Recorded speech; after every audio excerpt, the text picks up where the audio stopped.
Chapter 664. Renee burst into nervous laughter, which soon abruptly ceased. Her alternating between crying and laughing was unsettling. Either observing her seemingly half-mad demeanor mentally sorted through the information.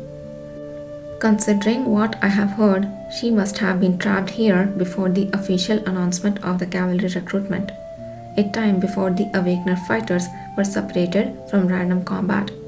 Though she was endlessly exploited in a situation akin to imprisonment, her survival owed to her powerful Awakener abilities.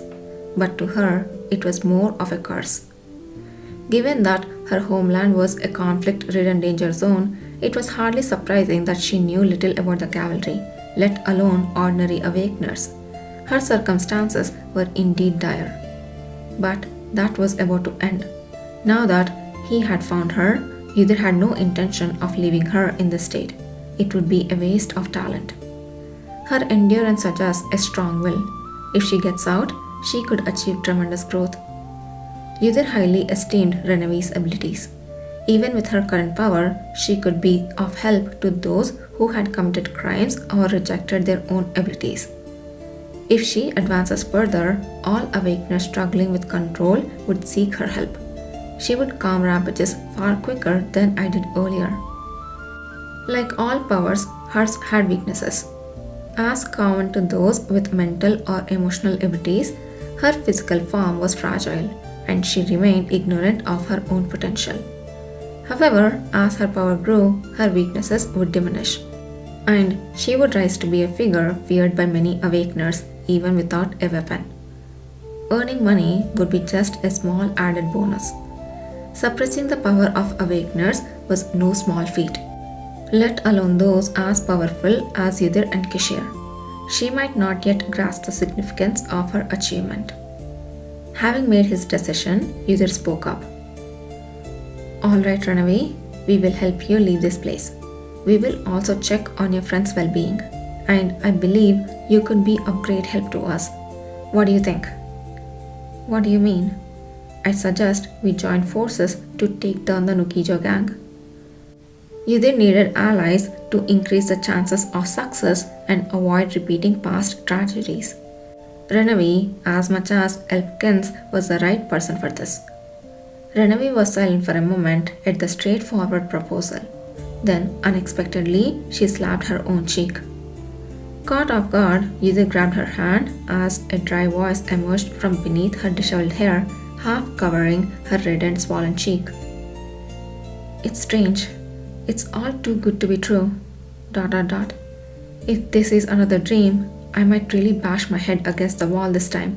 After all, an organization of Awakeners offering to help me to find Cyril and avenge my enemies? There is no need to slap yourself for that. Then, what should I do to believe this is real?" Renee was unaware of what a cavalry was, so even showing her the emblem of cavalry would be futile.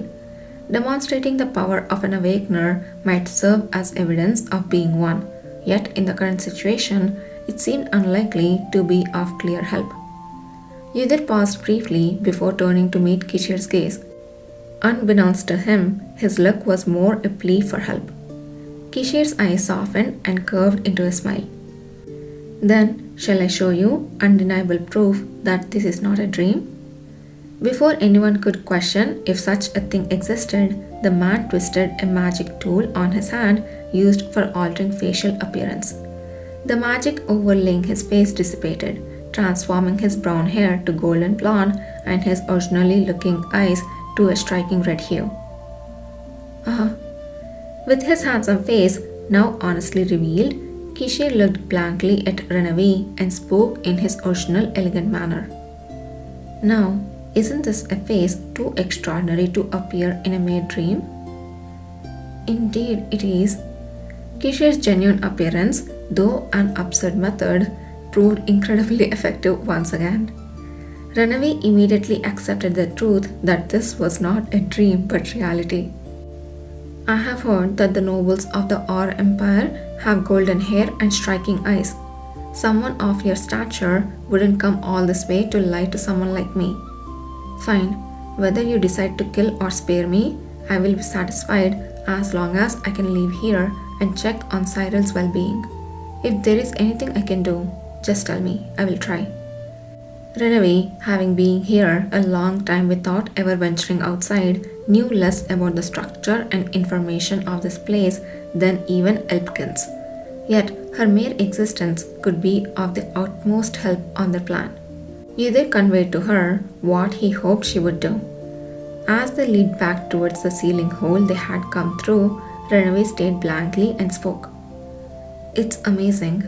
I have been here so long, I never knew one could open that and move around. Even if I had known with my abilities, I wouldn't have been able to climb up to such a high place. There is no need to say such an obvious things. Then, as promised, let's meet again tomorrow at the appointed time. Yes, tomorrow. Renee mumbled the unfamiliar word as if reciting it. Afterwards, Yudhir and Kishir went to open all the ceiling blocks in the remaining rooms, checking the locations and identities of those trapped. There were about 30 in total, most bound like animals by the neck and feet. Fortunately, none were as severely injured as Elpkins. Apart from Renee, there are no others from the west. Most came here, lured by tales of the arena or interested in joining the cavalry. It was wise to cut off the human trafficking attempts in Theno. The longest any of them had been there was barely a month. This suggested that many people were quickly expended and perished. That Elpkins and Renee had survived this long in such a place was nothing short of miraculous. The Awakeners were extremely cooperative with Yudhir's request. As soon as they revealed their identities as the cavalry upon leaping down from the ceiling, most shed tears of gratitude and murmured prayers of thanks. Their faces soaked in relief at the prospect of escaping this hellish place, and joy at the possibility of revenge tomorrow shone with a similar ecstasy to that of Elpkins. Yudhir, having memorized all the information gleaned from those he had rescued, returned to his own room. Positioned directly under a ceiling block that remained open for quick access, he and Kishir engaged in a discussion about their plans for the following day. The Awakeners have said that we will probably start the first fight tomorrow. We can start our work then. That seems to be the best way to minimize casualties. In this arena of the Awakeners, a cruel tradition dictated that newcomers open the first door of combat. It was a brutal strategy designed to entertain the spectators with the sight of novices' naive attempts turning into a spectacle of shock and horror. Therefore, according to this rule, either Yudhir or Kishir would be first to participate in tomorrow's combat. Of course, I plan to be the first to go out, Yudhir thought to himself. What about the message you sent before entering this place? The ring artifact barely responded earlier. It seems Nathan has checked it properly. Right before entering the Black Orca Tavern, they had sent a message to the cavalry. The message from Kishir intended for Nathan Zuckerman and the cavalry was to be confirmed and then responded to using a one-time use magic tool belonging to the Paleta Knights, which Nathan possessed. Fortunately, it seemed that they had promptly and properly received the message. Everyone will be busy tonight, Yudhir mused. The crux of tomorrow's plan involved coordinated efforts both inside and outside the illegal betting arena. Inside, Yudhir and Kishir, along with other detained Awakeners, would work in tandem with the cavalry and their external allies outside, squeezing their enemies like a ham sandwiched in bread.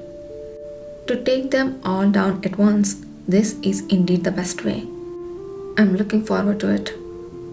All that was left was to wait for the moment tomorrow. Before leaping back to his room, Yudhir turned his head towards Kishir. The man was smiling at him from the same spot, seemingly no different from usual. However, Yudhir felt that he might be experiencing a mix of worry and regret. Is there something you're regretting? Yudhir inquired. Caught me, huh? Somehow, after coming all this way together, I thought of returning alone to a cramped room feeling a bit lonely, Kishir admitted. Yudhir silently gazed downward. Their current room, akin to a tiny prison cell with nothing but a bed made of old straw wrapped in cloth, seemed slightly better compared to the shack they had previously shared. Would you like to come down with me then? Yudhir offered.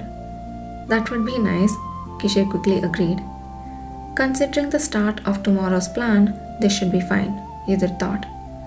Together, they descended to Yudhir's room. While sitting side by side on the narrow straw bed, Kishir chuckled repeatedly. You have exerted a lot of unexpected effort today. Now, don't do anything else and just rest, Kishir said. All right. You have to promise. Would I ever break a promise to you? Kishir pulled Yudhir close, resting his head on his shoulder. Despite the cramped room, it felt more than sufficient for them. Yudhir exhaled deeply and closed his eyes for a moment, preparing for the day ahead. The next day, the sound of Nukijo's gang unlocking the door echoed through the space. As Yudhir slowly opened his eyelids, he met Kishir's already open gaze. Kishir placed a finger over his lips and smiled mischievously, signaling shush. Oh, these two are so incredibly sweet. I love how they find comfort in each other. It's so soothing.